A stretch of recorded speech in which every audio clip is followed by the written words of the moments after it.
السلام عليكم ورحمة الله وبركاته.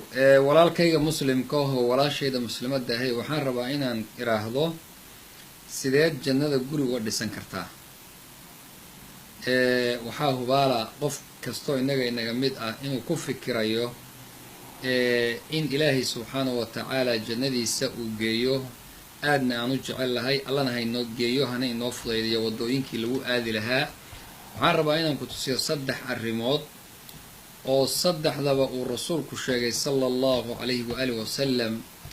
xadiid sheekh al-albaanina uu saxiixiyey saddexdaba in mid walba oo ka mid ah jannada guri looga dhisan karo, bal laba ka mid a wuxuu sheegay guri baa looga dhisan karaa, midna wuxuu yihi qasran fil janna, waa dabaq ama building weyn aan iraahdo ama cimaaro weyn oo looga dhisan karo jannada.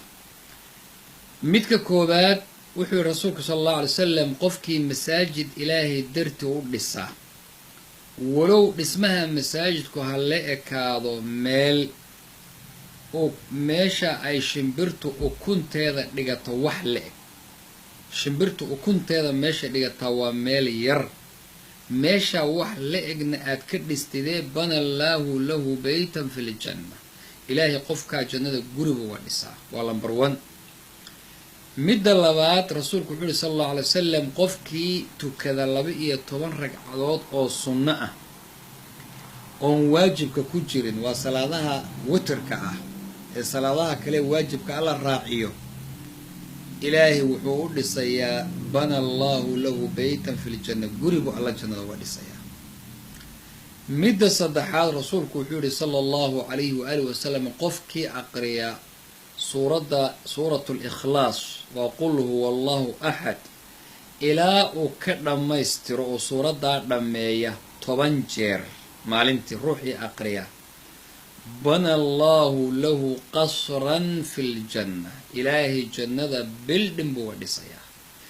bildhin waa cimaaro, waa guri weyn oo qasriga, sida qasriga madaxtooyada madaxdu degan tahay mid kasii weyn ayuu allah uga dhisaya subxaanahu wa tacaala. cumar bin alkhadaab baa rasuulka ku yidhi, yaa rasuul allah, hadday sidaas tahay alleelaha guryo badan baan dhisanaynaa.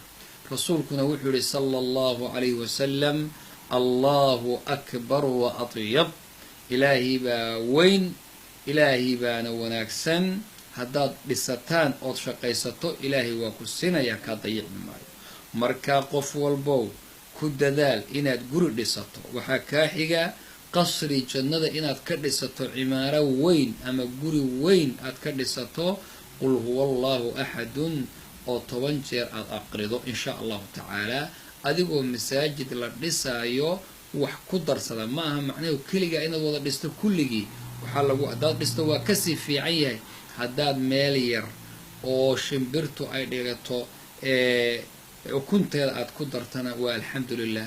12 ragcadoodood maalintii tukatoo sunnaana guri baa jannada. ilaahay subxaanahu wa tacaala hayna waafajiyo, ilaahayna haynoo fududiyo acmaasha inaan la nimaadno, allana subxaanahu wa tacaala haynagu hadeeyo oo wadooyinkeeda haynagu fidayo. jazaakum allahu khayr. khayrka usii gudbiya walaalihiin, qof walbo walaal ah usii gudbi walaalkaa khayrka insha allah. addaalu cala alkhayri ka faacilihi buu rasuulku yihi, khayrka qofka dadka tusiyaay wuxuu la mid yahay qofkii tusiyey. man sanna fi lislaami sunnatan xasana falahu ajruha wa ajru man camila biha ilaa yowmi alqiyaama. marka sunnadaa wanaagsan kelima ha loo gaarhsiiyo ummadda, balliquu canii walow aaya, ummadda kalena adiguna gaarhsii. wajazaakum allahu khayr. sala allahuma wasalam calaa nabiyina muxamed wasaxbihi ajmaciin. wasalaamu calaykum waraxmat ullaahi wabarakaatu.